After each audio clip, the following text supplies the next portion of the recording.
and welcome to Tabletop Adventures. We are Women in Games International, and we are here talking with Lee and Oakley, and we are going to have a really fun conversation today. Normally what we would like to do in this segment is to have a D&D kind of, or a tabletop adventure, but we're kind of backtracking a little bit.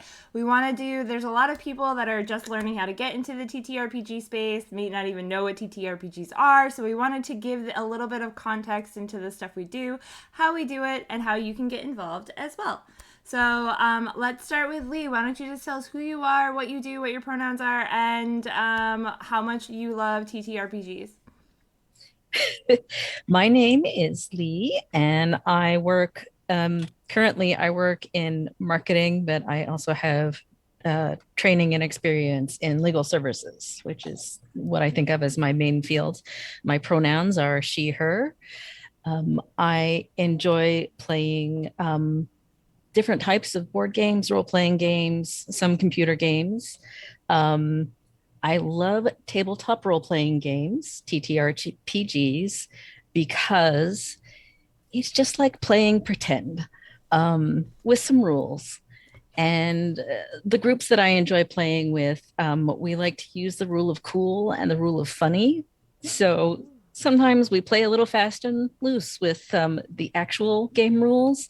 But if we can get that like great mental image of, somebody flying up the side of a building or kicking ass, we go for it. Yes, yes, I love that. Okay, why don't you tell us a little bit about who you are, your pronouns, what you do, and why you love TTRPGs? Okay. My name is Oakley Boren. My day job, I work as a marketing manager for a nonprofit organization in Carson, California called EXP. Had a gamer related there for inspiration.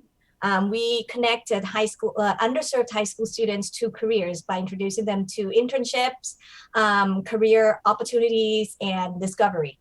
So that's what I do during the day. And in the evening and the weekends, I cosplay. I do TV live on Monday nights.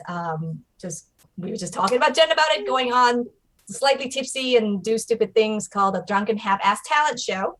And I cook. I like to watch a lot of television, a major pop culture nerd.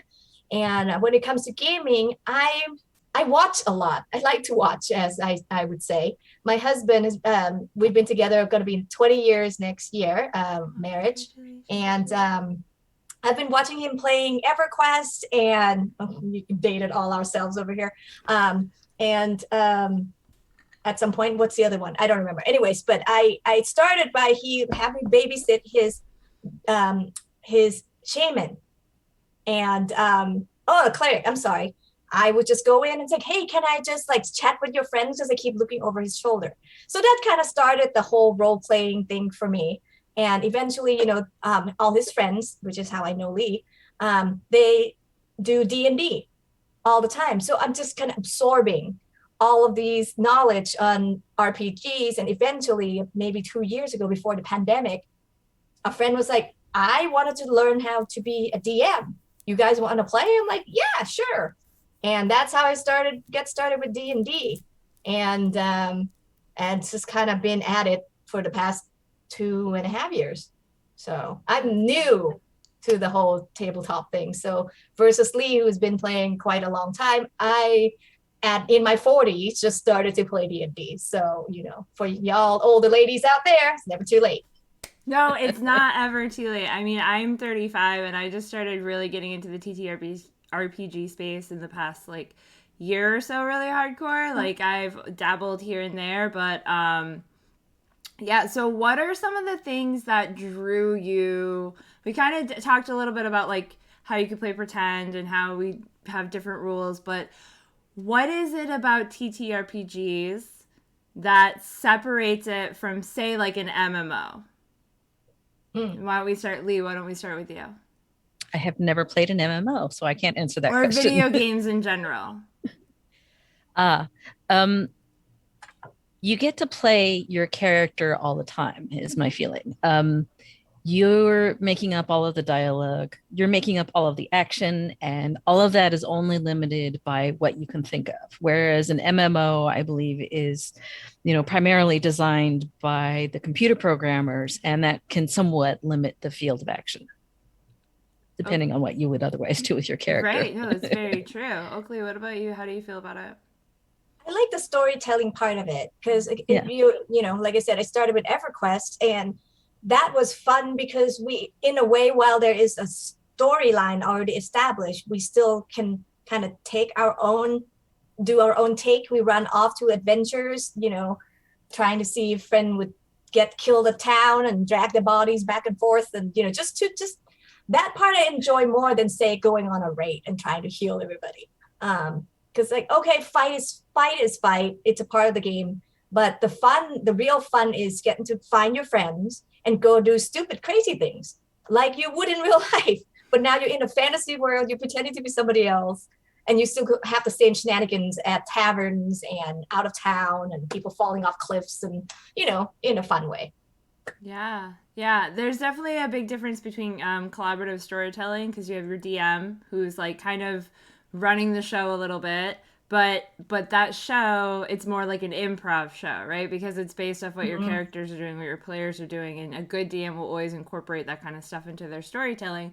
So let's talk a little bit about character creation, because we have a question of what is your character creation process, and what's your favorite type of character to play? Because we know we all have like our go-tos, right? Like some of us are fighters, some of us are healers. Lee, why don't we start with you?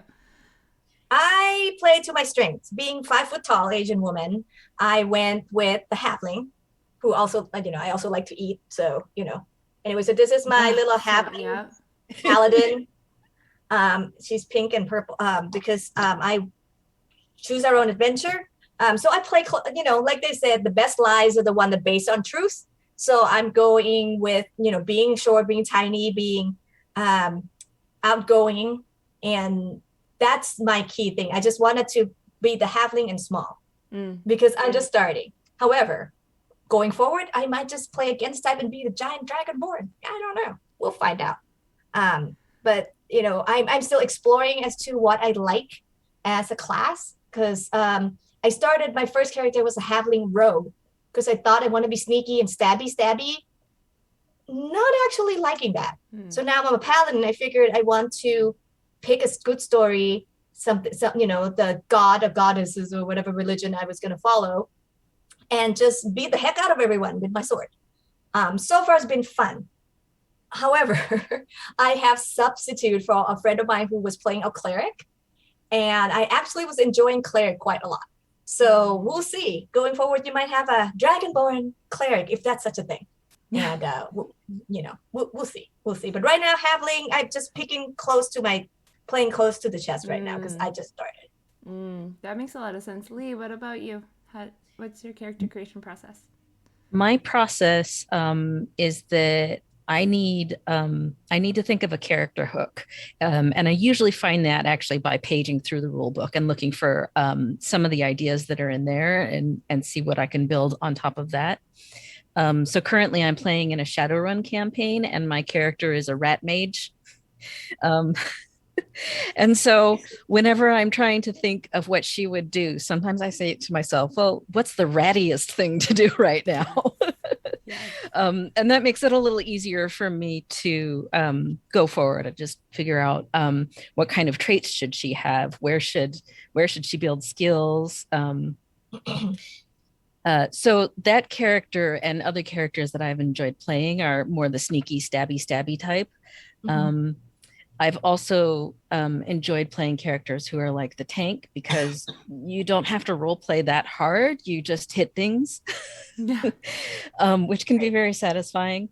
I'm a fairly introverted person, so I have not played a charismatic character yet. And I feel like I should try that at some point, but I don't really expect it to be my strong suit.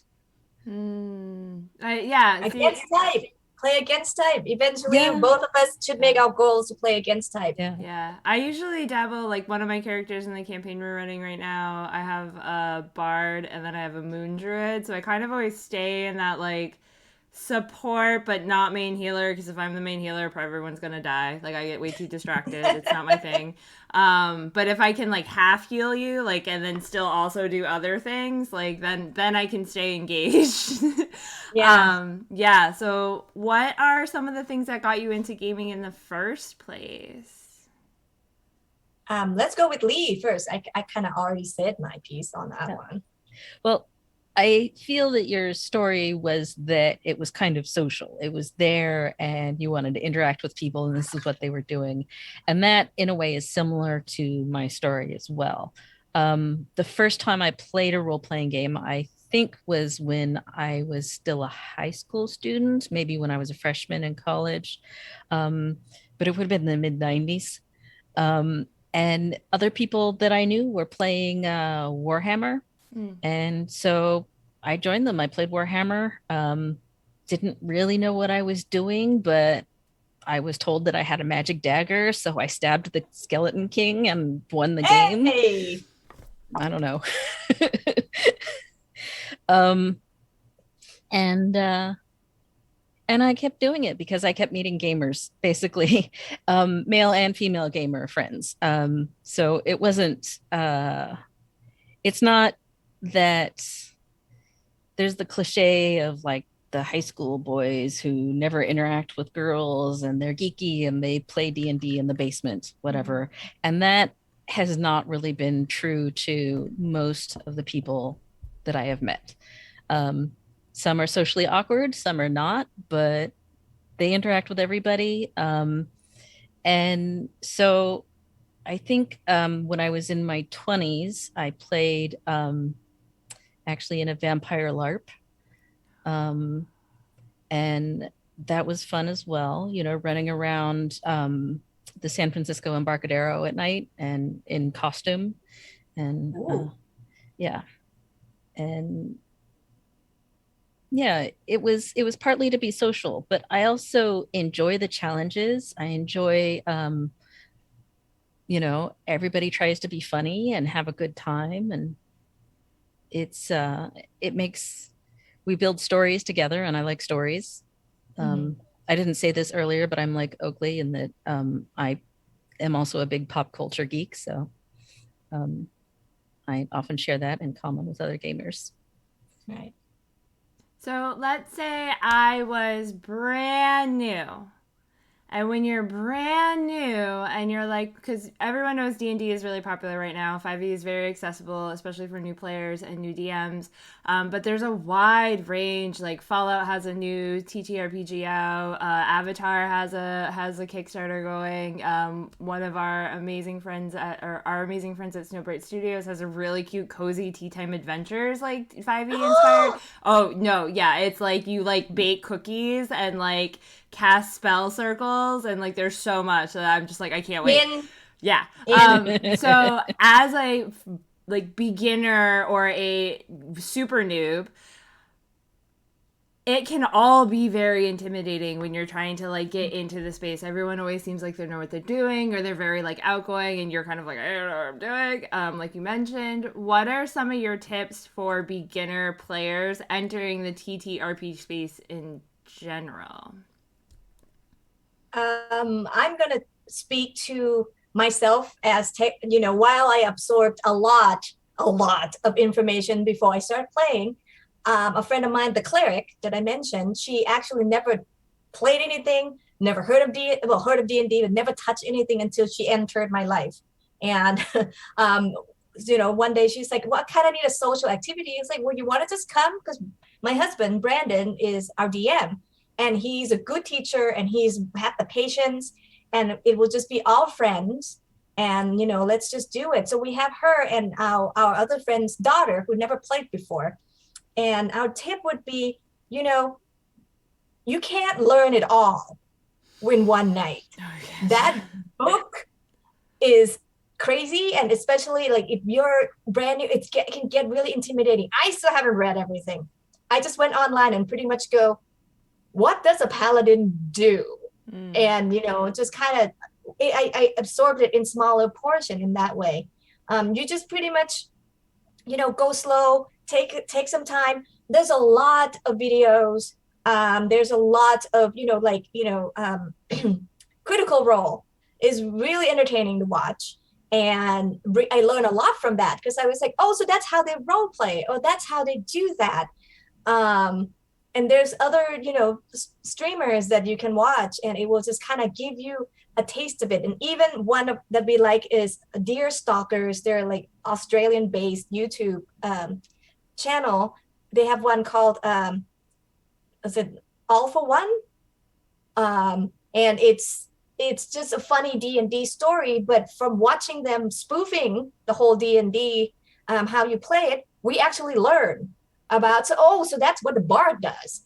Oh, so that's what a fighter does. Or, and she's throwing fireball again. It's like, and in that way, in a way, we just kind of absorbed it one at a time. And so we got Monica, my friend Monica, to start watching those things. I watch it along with her. And that's how we kind of slowly get into it. Oh, so that's how you role play. And this is how it goes. So yeah, it's a lot of learning, but you don't have to do it all at once. Nobody expects you to be a pro the day you show up at the table. Ask, stop the game. Sorry. Right. I'm sorry. Can I go in that square? Can I walk around there? Is this spell the right one? And your DM and your co-play, like your group, your party really helps with that. I know it's hard to find a good patient DM sometimes because there's different types of DMs too.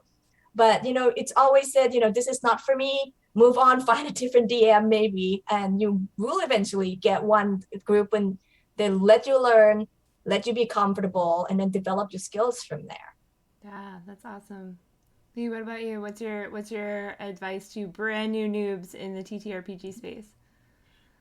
In addition to what Oakley said about, being patient with yourself and expecting others to be patient for you, or else find the group that will be. Also, give that same grace to other people. We're all trying to have a good time. And sometimes that means being willing to try new things, and it means looking for what makes this game fun for me, or what makes these types of games fun for me, and then try to make more of that happen. But I think a lot of people who are advanced players are perfectly capable of having a great time playing with a newbie. A lot of people really enjoy getting to see somebody else discover something wonderful for the first time. And so, yeah, it's try different groups, try different games as well. Like I mentioned, I have not played D&D ever, but there's a rule system called the Cipher system, which looks fairly lightweight, especially if you are a brand new DM. So if you're just getting into gaming and you want to try DMing, or if you can't find a local group and you decide you want to start one, so you're going to run the game, then the Cipher system might be a good place to start. In that game, it's easier to keep track of what's happening with the dice because the DM actually does not roll any dice, just the players do. So, Interesting. Yeah. And the sort of standard setting for most role-playing games, it seems like, is the fantasy setting where you're going to hack and slash and kill monsters and find treasure, have adventures, tear up the tavern. But there are other genres as well. So you can play science fiction, you can play mystery, you can play anything that somebody has thought of as a book, somebody else has probably thought of as a role-playing game. And if you can't find it, you might be able to come up with something by yourself.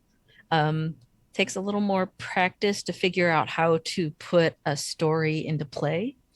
But that could be something to think about that is part of the entertainment of learning how to play role-playing games, is how would I do this if I was making my own system? Yeah, and like I mentioned earlier, the Fallout TTRPG that's come out that uses a 2d20 system, so you actually roll multiple dice, and you really want to roll low, which works for me because I roll low all the time. My D&D party is called the Unholy Roller. Yes. because the first time we get together, there were so many ones and twos. It was like even the DM. Is that why you All of picked a us were just halfling? running.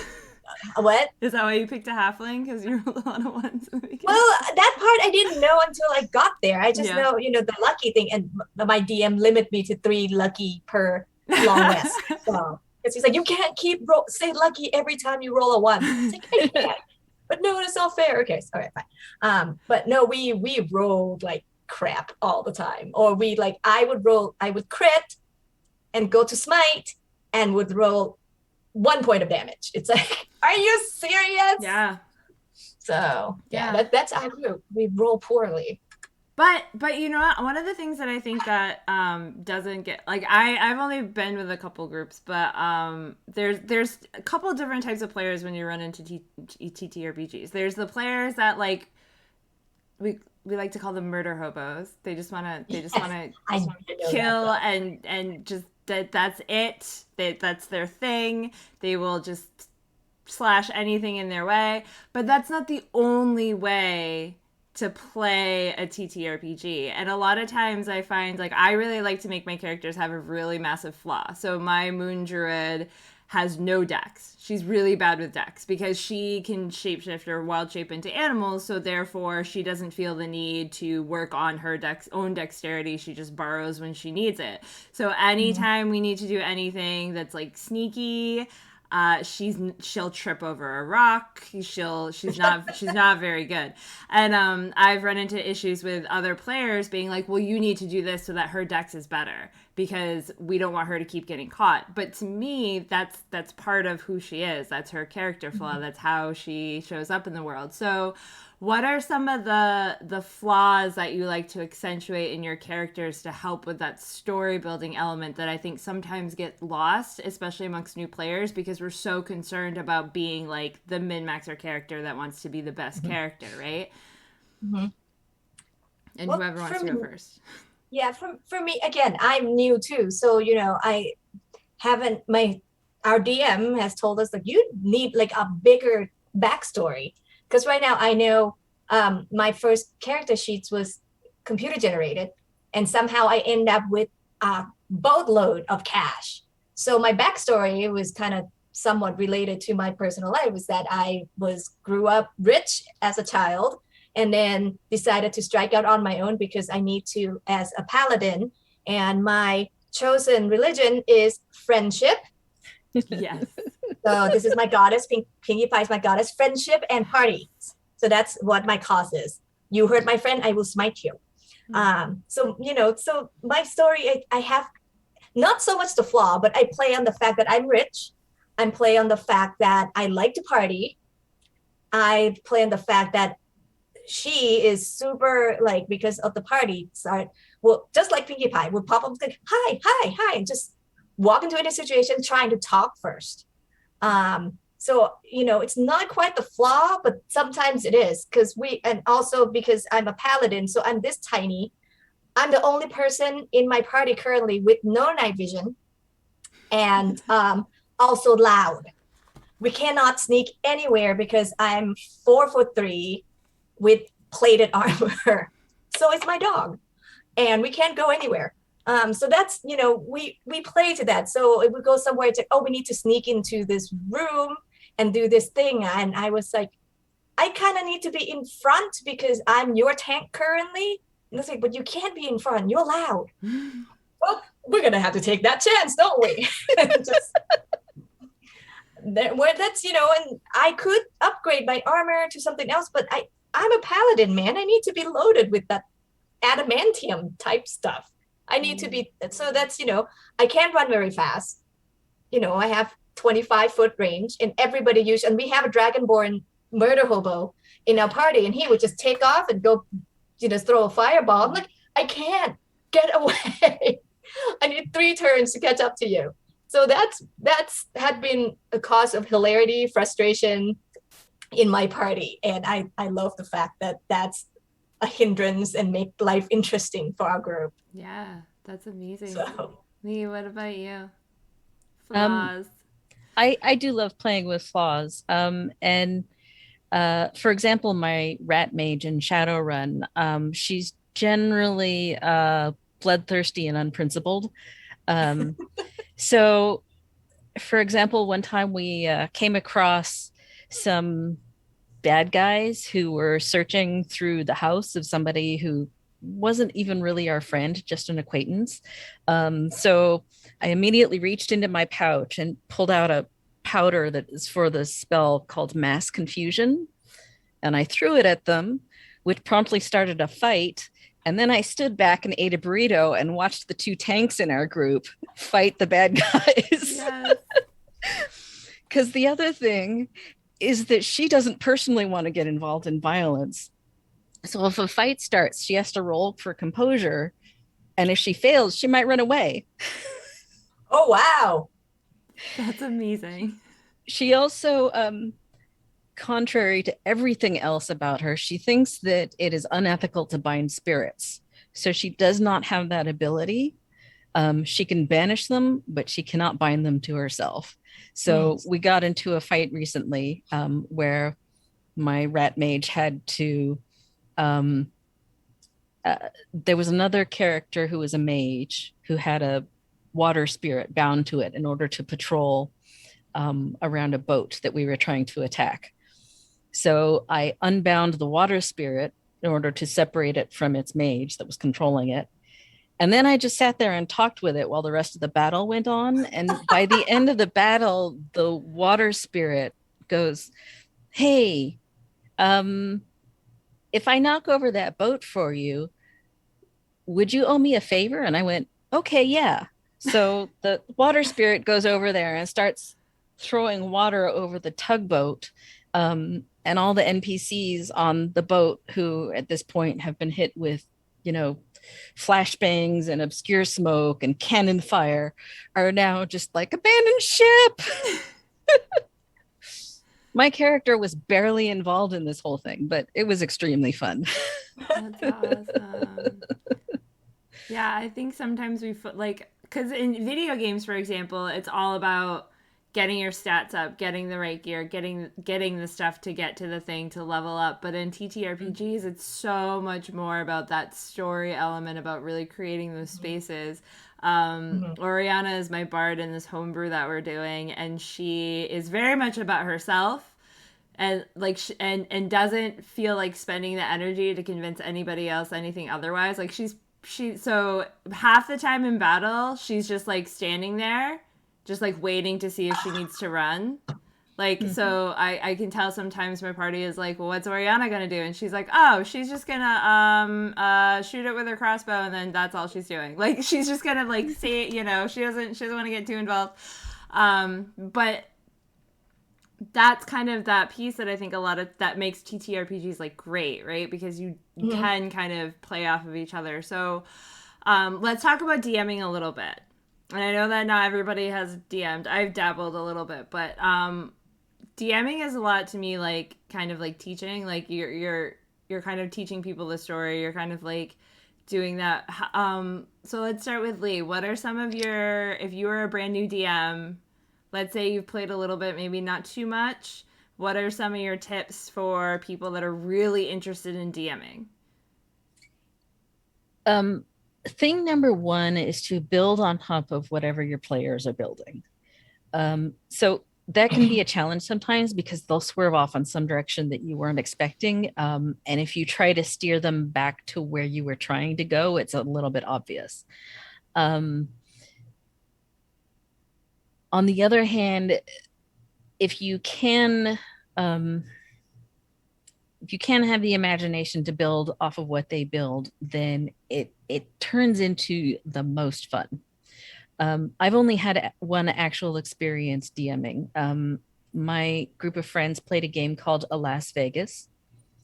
And in this rule system, the adventure has 4 separate chapters. And each chapter is DM'd by a different player. So you have 4 players and they take turns DMing. Wow. That's cool.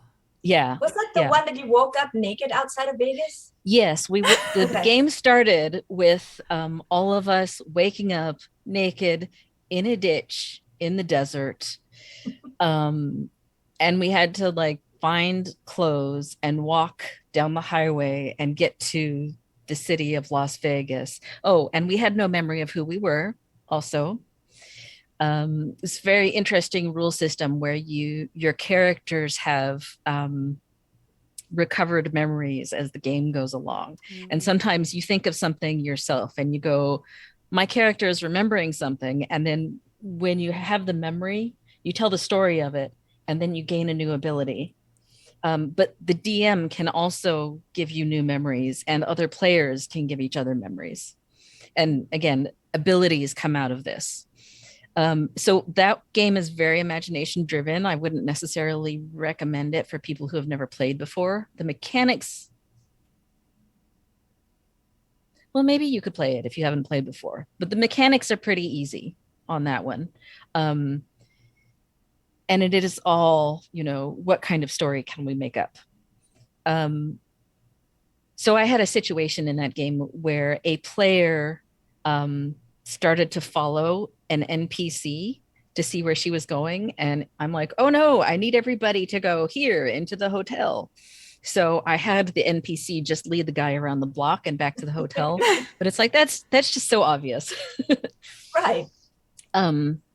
There was something else that worked a whole lot better in that game, which was that at a certain point, I had to ask each player, I had to take them into a separate room and ask each player individually to tell me about a certain type of memory that their character had. And they had to come up with something on the spot. And then in the next game session, I used those to create the scenario for the big, I don't want to say what it was because it's spoilers for the game. There was a big thing that happened in the next gaming session. And I created the scenario based on what they had told me.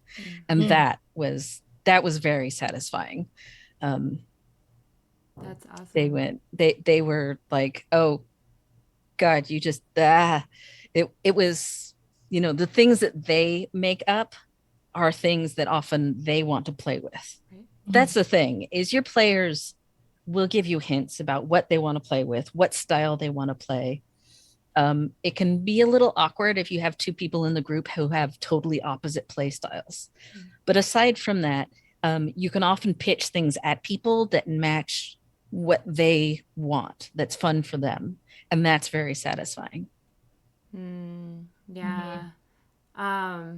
So how would you, I don't know, Oakley, have you DM'd before? Or what's your experience with DMing? Or No.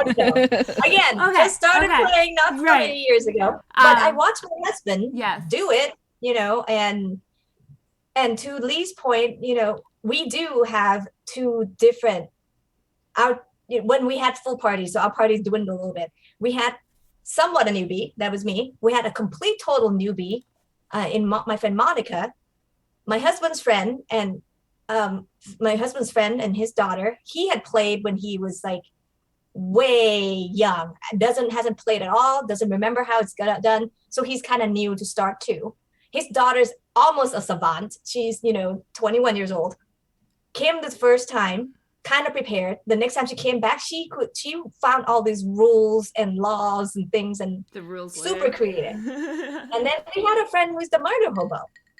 And so some of us are all into, some of us want to fight. The murder hobo guys just want encounters after encounters after encounters. We and my husband, the DM, kind of want to stop and do some role playing. I had a tavern to run in my church to run at the town. His friend, the one with the daughter, he had quests that Brandon had given him, and he's liked to role play a little bit. So he's like, I want to go follow my quest. My friend who hasn't really played, she gets quieter and quieter the more everybody else get loud. So as Brandon as the DM, he has to figure out how all of us could work, how to set the game up that the murder hobo could still kill some things, but we do take time in the town, but not too long, and make it easy enough that our brand new cleric can still have some fun, and at the same time try to encourage her to come out of the play. watching him do that. And then, we do have a little bit of like a post-mortem afterwards. So after the session, he's going to ask, how do you guys feel about the session? Do you want to do something a little different? And we ask the same of him, like, how do you feel? Did we do okay? Do you want to take us a different direction? What's make it fun for you? Because, creating fight after fight after fight is not fun for him. Right. And, so he wants, and then we just kind of work it out. And now, our brand new person had to drop due to schedule. And now the murder hobo will just kind of be a occasional visitors at this point because of his schedule. Right. So, it's kind of even out, but, the DM has to have so much patience, and you have to, not only what you want to do, you have to listen to your party, because if you want to just game the way you want to, you might not have any party to play with. Yeah. So, it's really like, it's a relationship with everyone. We have to all compromise and work together to have a good, fun game. I mean, you can always sleep and find a new party, but if you can't do that, have that level of communications with your DM, that's not a good party to start with. Right. Right. Absolutely. And then there's, and sometimes we don't like it when it happens, but sometimes certain people just aren't a good fit for that campaign or that group or whatever. And so, I think that one of the really cool things about TTRPGs is that it helps us and prepares us and in a way teaches us how to have those hard conversations that we need to have like in real life. So what are if someone is like unsure about the benefits of going into TTRPGing, what are some of the things that you've kind of learned or nurtured while you were in game that have actually helped you as a skill set outside of game, whether at work or dealing with other people or family members? I know people who talk about how essentially playing make-believe is a way to experience personal growth, because you get to try on different ways of being, and then you can bring those lessons into real life. Some of that is about personal growth and what kind of person do I want to be, and some of it is about how do I act in a certain way if I want to get results? Like, what is leadership? Mm-hmm. I feel like my experience with gaming actually hasn't been that linear that I can specifically say, well, I learned this thing, I've got this skill from gaming. So I just do it for fun. And I think that in itself is sufficient justification, Mm-hmm. Mm-hmm. For me, I have to deal with different type of people already being in marketing and communications, and I get to bring part of it to gaming, because as you heard, my party is different types, different age range, and you need to one of the things is, I'm gonna admit, I'm sorry if I used it, I'm the bossy bitch. I need things to go my way, and I have an idea of how the things should be done. And now we have all this strong personality who wants to do certain things certain ways, so we have to kind of work together. This is build you for corporate life in a way that you're going to work with different teams and different people, different types of personality. And if you're going in, this is how I want it, and and it's create conflicts with the whole organization, and may or may not make results, much like our party. What if I bullheaded and I wanted to sneak in first with all my armors and we get our butt kicked?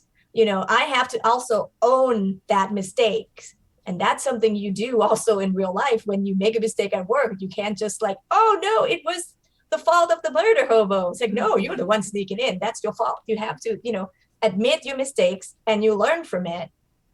As same thing with communicating. I mean, our first campaign was the first time we played was disastrous.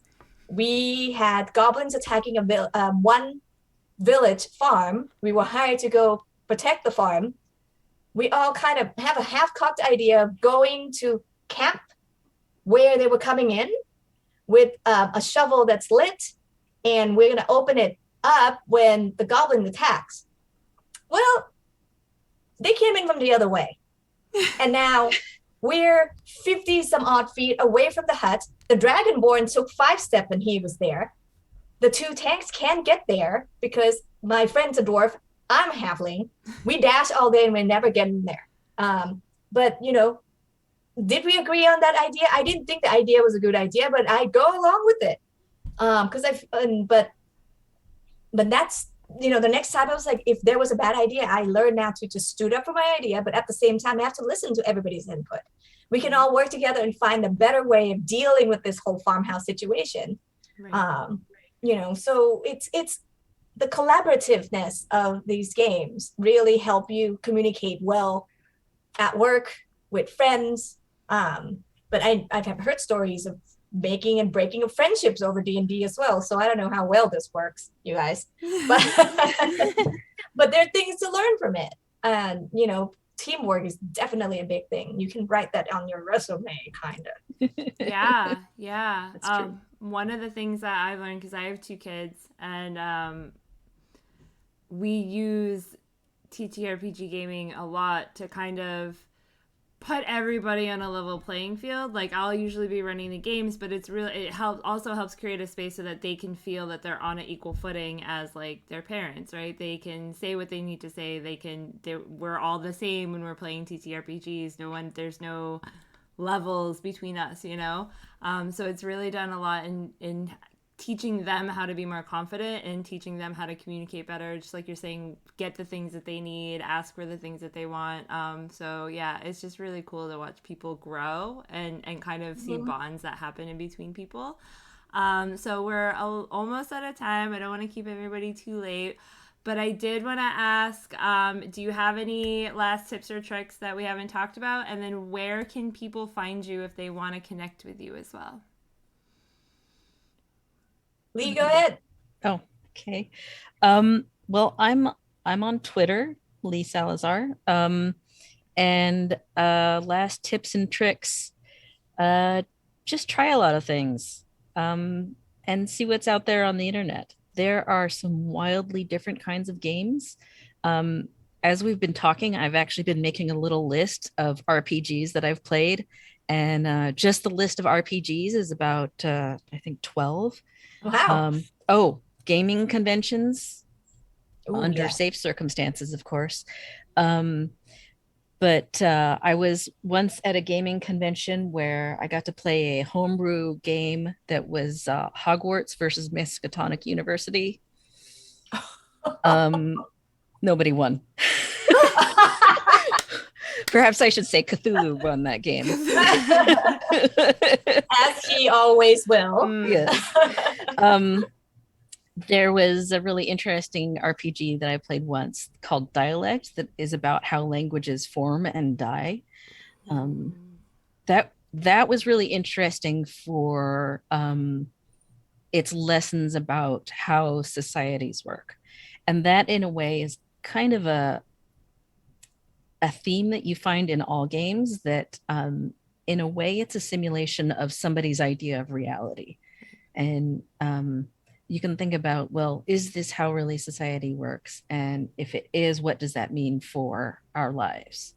And in real life, we don't want to go around being murder hobos, but maybe we could be paladins. So yes, try a lot of things. That's what I recommend. Paladin. I like it. For me, like I said, I'm still fairly new to the whole thing. I haven't really played other tabletop games, and too much of Lee's point. Sometimes I felt like it was intimidating to me to just pick up a box and it's like, you mean it's not just chutes and ladders? I don't just roll in and walk. But D&D, again, not to toot my own horn, but my husband is a great DM for our group, and I'm learning to embrace it, enjoying it, the learning process, and reading all the rules and trying to understand things. So explore, like Lee said, look online, find something you like. D&D may not be your thing, but the Tea Party game that Jen mentioned could possibly be it. I'm totally into it now.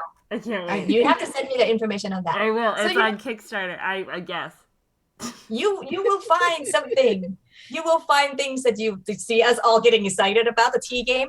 You will find things you're excited about. It might not just be dragons and dungeons and futuristic, post-apocalyptic mayhem. It could be just as simple as tea or waking up naked in Vegas. But you'll find something you like, and keep finding things that you want to do, and that's my parting word. And for me, online, if you want to follow, I'm on everything. It's Oak Monster. You can find me everywhere. And on Facebook, it's Oak Monster blog. But on Insta, Twitter, website, yeah. That's awesome. Well, thank you so much for being here and having this really cool conversation about getting into our TTRPG space.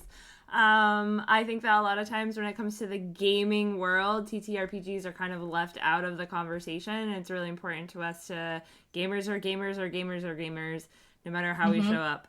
And a lot of us do multiple things. So TTRPGs are very important for a lot of reasons, and they're very important to kind of bring accessibility to lots of different types of people, where people can feel comfortable and kind of tell their different stories.